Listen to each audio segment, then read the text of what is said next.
EPF के नियम साफ कहते हैं कि शादी होते ही पुराना नॉमिनेशन अमान्य हो जाता है। अगर आपने नया नॉमिनी नहीं चुना है तो आपकी मेहनत और की कमाई आपके मनचाहे व्यक्ति तक नहीं पहुंचेगी।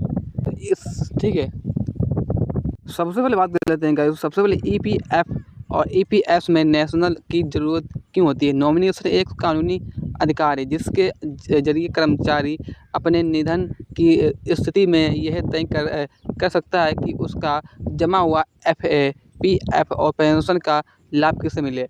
यह परिवार के लिए वित्तीय सुरक्षा की गारंटी होती है। अगर नॉमिनी दर्ज है तो क्लेम की प्रक्रिया आसान हो जाती है, मतलब विवाद की संभावना कम रहती है। जैसे नॉमिनी की मान लीजिए,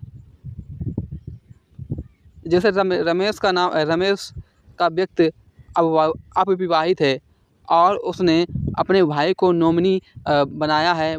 बाद में वह शादी करता है लेकिन नॉमिनेशन अपडेट नहीं करवाता है। अब उसके निधन पर भाई को पैसा नहीं मिलेगा बल्कि पत्नी और बच्चों को मिलेगा, क्योंकि कानूनी उन्हें फैमिली मानता है। इसके बाद है कि यदि शादी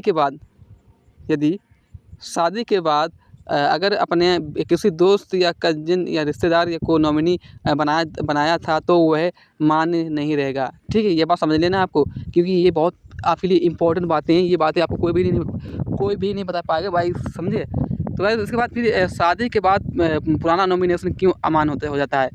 ईपीएफ स्कैम 1992 और ईपीएस 1995 के तहत शादी के बाद परिवार की परिभाषा बदल जाती है। अब वो अविवाहित अवस्था में आप किसी भी व्यक्ति को नॉमिनी बना सकते हैं, लेकिन शादी के बाद केवल परिवार के दायरे में ही नॉमिनेशन किया जा सकता है। ठीक है, अब ये नियम ये दर्शाता है कि किसी भी नियम, जैसे कि किसी भी नियम या परिवार को प्राथमिक देने और सामाजिक सुरक्षा करने के लिए बनाया जाता है। अगर इसलिए शादी के बाद बिना अपडेट किए नॉमिनेशन मतलब सामान्य माना जाएगा। ठीक है, अब इसके बाद बात करें नॉन फैमिली दोस्त या फिर रिश्तेदार।